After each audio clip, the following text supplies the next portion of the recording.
প্রথমত কথা, আপনি যে সমস্ত কথা বললেন আমি পুঙ্খানুপুঙ্খ প্রতিটা প্রশ্ন, প্রতিটা সংখ্যা ধরে কথা বলবো না। আমি যেটা বলবো যে জুলাই সনদ, জুলাই আগস্ট গণ অভ্যুত্থানের যে স্পিরিট, সেটার সঙ্গে খুবই সম্পৃক্ত ছিল, এবং বাংলাদেশের মানুষের এই জায়গাটাতে খুব বড় রকমের একটা প্রত্যাশা আছে। এবং সেই প্রত্যাশার জায়গাটা একটা লম্বা সময় ধরে যখন জুলাই সনদ নিয়ে আলোচনা হয়েছে, সেই আলোচনার সময় নানা তর্ক বিতর্ক, মত দ্বিমতের মধ্য দিয়ে মোটামুটি ভাবে একটা জায়গায় আসা গেছে। এরকম একটা সনদ তৈরির সময় সবগুলো বিষয় নিয়ে সবাই একমত হবে, ব্যক্তিগতভাবে আমি সেটা প্রত্যাশা করি হুম। না বাংলাদেশের বাস্তবতায়, রাজনৈতিক দলগুলোর বাস্তবতায়। তো সেটা হয়ও নাই। সেটা না হওয়া সত্ত্বেও রাজনৈতিক দলগুলো যে একত্রে এসেছে, নোট অফ ডিসেন্ট দিয়েছে, তাদের আপত্তি জানিয়ে যে স্বাক্ষর করেছে, এটা প্রধান উপদেষ্টা যে উচ্ছ্বাস প্রকাশ করেছেন, যে পর্যায়ের গুরুত্ব দিয়ে তিনি কথা বলেছেন, তার সঙ্গে আমার দ্বিমত নেই। আমি তার সঙ্গে একমত পোষণ করি। হুম। এই জায়গাটাতে, আমার কিন্তু যে সমস্ত জায়গাটাতে, জাতি, সমস্ত হ্যাঁ, রাজনৈতিক আমি নেতারা একমত হলেন, আমি এটা তো খুবই আমি গুরুত্বপূর্ণ আসছি কথা। আপনার কথায়, আমি আসছি।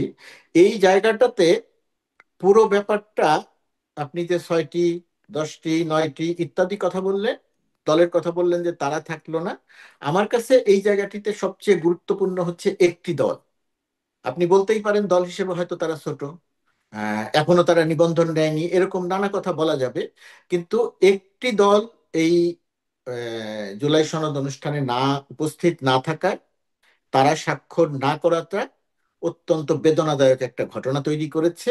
এটা কেউ স্বীকার করবেন, কেউ স্বীকার করবেন না, কিন্তু জুলাই আন্দোলনের সঙ্গে সম্পৃক্ত একজন সংবাদকর্মী হিসেবে হুম। আমি এখন সরকারি চাকরির অংশ হিসেবে বলছি না, জুলাই আন্দোলনের, আগস্ট গণ আন্দোলনের সঙ্গে সম্পৃক্ত একজন মাঠ পর্যায়ে থেকে কাজ করা একজন মানুষ হিসেবে এটা আমাকে অত্যন্ত বেদনাসিক্ত করেছে যে জুলাই আগস্ট আন্দোলনের যে সামনে থেকে নেতৃত্ব দেয়া যে প্রধান শক্তি, প্রধান ব্যক্তিত্বরা, রাজনৈতিক ভাবে হুম। তারা বৈষম্য বিরোধী ছাত্র আন্দোলন থেকে এখন তারা এনসিপির নেতা, এই যে তাদের যে উপস্থিতিটা থাকলো না, এটা একটা বেদনাদায়ক ঘটনা। তাদের উপস্থিতি যদি থাকতো, তাহলে আজকে যে বিতর্কের কথা বলছেন আপনি, এতগুলো দল থাকলো, এতগুলো দল থাকলো না, প্রধান উপদেষ্টা যেটা বলেছেন যে সমস্ত দেশের মানুষ, এগুলো কোনো কিছু নিয়েই কোনো প্রশ্ন উঠতো না, যেহেতু এখানে প্রধান শক্তিটি, জুলাই আন্দোলনের প্রধান শক্তিটি, শক্তি বলতে মাঠ পর্যায়ের শক্তি,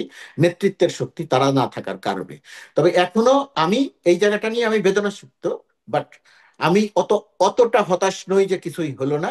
এখনো যেহেতু তাদের সঙ্গে আলোচনা চলছে, এখনো যেহেতু তারা রাজনীতিতে সক্রিয় আছে, সরকারের সঙ্গে তাদের আলোচনার পথ বন্ধ হয়ে যায়নি, এখনো স্বাক্ষর করার ব্যাপারটা আছে। কিন্তু এই জায়গাটাতে একটা বড় কষ্টকর ঘটনা ঘটে গেছে, যে জুলাই যোদ্ধা নামে যারা প্রতিবাদে সামিল হয়েছিলেন, সেখানে যারা এসেছিলেন, আমার ধারণা যে এই জুলাই যোদ্ধাদের সঙ্গে যে পুলিশ যে আচরণ করলো, পুলিশ যে তাদের লাঠিপেটা করলো, এই জায়গাটা আমার ধারণা যে লাঠিপেটা না করেও তাদের সঙ্গে এক ধরনের সমঝোতায়, বা তাদেরকে একপাশে রাখা বা সরিয়ে দেয়া বা ইত্যাদি ইত্যাদি কোনো না কোনো কিছু করার সুযোগ ছিল।